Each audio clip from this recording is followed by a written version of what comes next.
This is definitely one of the most exotic spots I've ever painted. I think when I came here to the Maldives the first time 8 years ago, I never thought that I would ever bring spray paint on one of those islands and actually paint my artworks here in the surrounding. It really is surreal.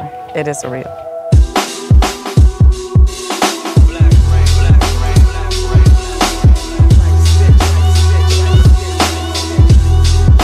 Painting in this surrounding is unbelievable. You are right over the water. There are eagle rays under you, fish everywhere, flying foxes coming.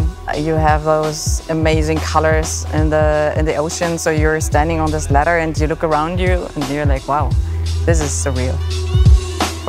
From the first line to the end, and it still is. And all the walls that you see here, the result of them, it's really like the very first impression that I put on a canvas. I would not call it thinking, because I don't think while I'm painting. It's more on an emotional level. So it's more like recalling that feeling of being in this place. So I proposed one design and they immediately accepted it. On the other part of the island, it's the opposite of what I've done now. I'm gonna use a very different approach. There we have a different challenge. The buildings are a bit cluttered, so you have basically 3 or 4 buildings in a row, all with white walls. So for me, I wanted to combine all these buildings and turn them into an artwork, and by doing so, giving a feeling of belonging together and to the surrounding. And the side where I'm painting now is the side where the sun rises. So basically I took the inspiration from those colors that you see there in the morning. So it does look like a sunrise, but it's very abstract. It could be anything. It's very organic compared to my other works, which are always calligraphy based. This one is purely organic. So I just want to give this impression of the sunrise side of the island. And by doing so, combining those buildings that are actually hit by the light of the sunrise. I think for a lot of people, it's very difficult to grasp all the different things I do and the different things I paint. But for me, it's still graffiti. I mean, I don't care, to be honest, whatever anybody calls it. But I come from graffiti. That's my background, and I still have the heart of a graffiti writer. And every graffiti writer wants the best spot, and I definitely got it.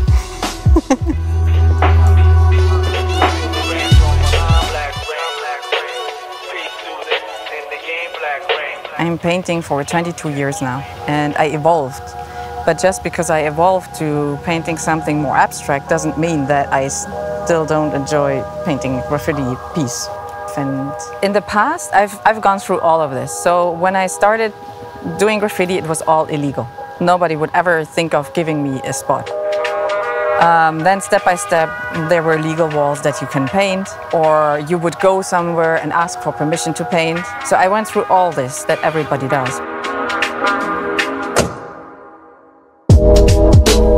But now I get requests from all over the world for so many projects.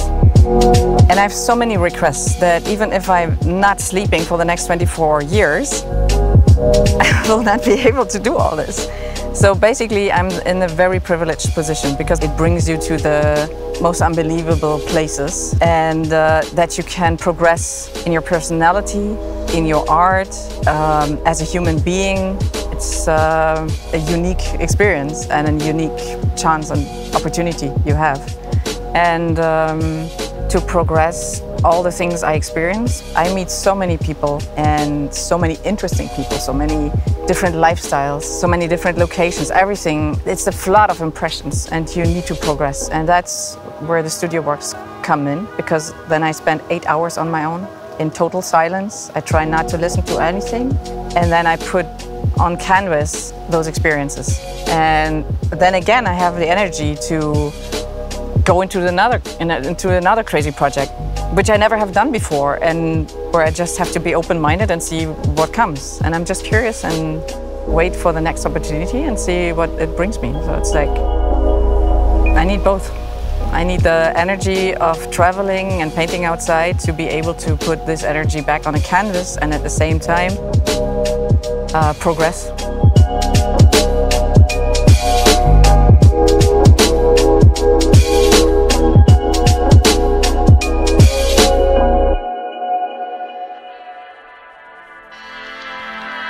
I grew up in Ethiopia when I was a child, and I think it had a big impact on my life. Because I was never scared of traveling. I was never scared of people of different color of skin. I was never scared of different cultures, whatever. I was only curious.